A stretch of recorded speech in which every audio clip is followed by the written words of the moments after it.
Welcome back to Askewed Reviews. And today I'm reviewing a film that's currently in theaters, and that would be the 2025 film The Woman in the Yard, directed by Jaume Colette Serra. So, this was an interesting horror film that really got my brain working afterwards and thinking a lot about what I had just seen. So, here's the concept for the film: we have a family, a mother, a son, and a daughter, all living in a farmhouse.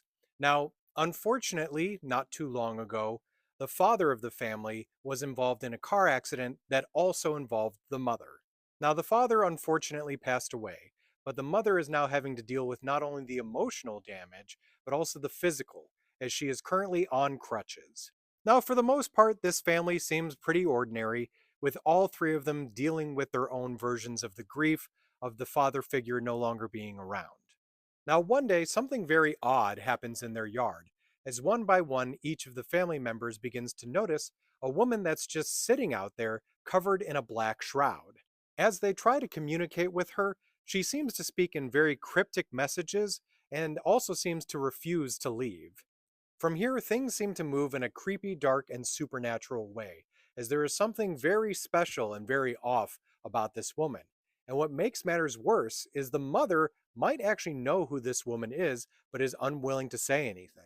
The rest of the film is all about discovering secrets and, of course, seeing if there's any way to get rid of this woman.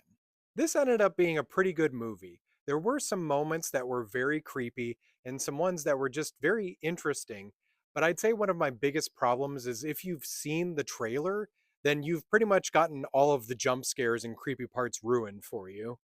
Probably my favorite thing about this film was the relationship between the family members. It honestly felt very real, like each one of them, as mother, son, and daughter, felt very connected and almost like I was just viewing a real family dealing with this. I do kind of wish the woman was a bit on the creepier side at times, but I see where they were kind of going with this, where she was a supernatural representation of depression and guilt, or at least that's what I got from it. Now, the ending, which I won't ruin for anyone, but I just want to discuss for a moment here, I don't know if I liked it or if I hated it.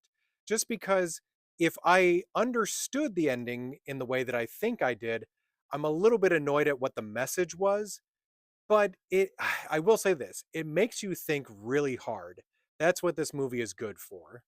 So this is one I do recommend checking out for yourself, though.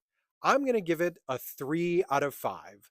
Please let me know if you go see it or if you've already seen it, what you think about this movie in the comments. I hope you enjoyed this episode of Askewed Reviews. And if there's any other films coming to theaters that you think I should do a review for, feel free to mention them in the comments.